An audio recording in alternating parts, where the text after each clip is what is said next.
Why don't you start by telling us a little bit about what the market need was, or what was the driving force behind even writing the paper? Well, the paper is about TVOC, and it's been an issue that's been quite controversial over the years. And most of the controversy is around people trying to apply TVOC to some specific adverse health effect. And the fact is you can't do that.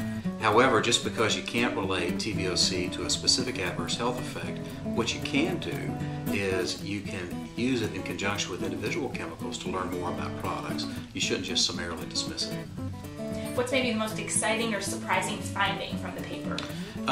It's really interesting, and I think this is not only for scientists in the community or product manufacturers, but it's also for consumers. The fact that we know so little about the products that we buy every day. To give you a couple of examples, we've identified over 10,000 chemicals in our history here at AQS, and of those 10,000 chemicals, just a very small percentage actually have had any research done from a health effects perspective.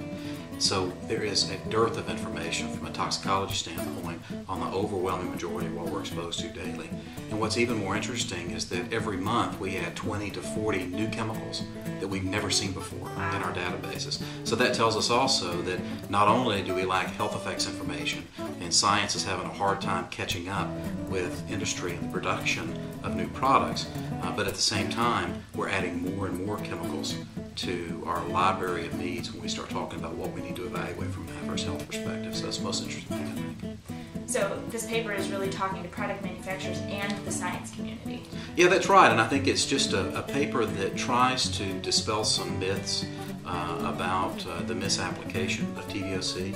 It tries to paint the appropriate picture as to how you can appropriately use TVOC. And I think as much as anything else, it tries to teach both the scientific community and also just even the general public that we know very little about the products that we buy, and we need to continue more and more research to find out as much as we can from a health effects perspective about the individual chemicals. But in the meantime, as a precautionary measure, let's try to lower our overall exposure to all the chemicals that are out there. Awesome. Thanks for chatting. You're welcome. Bye. Bye. Wave goodbye.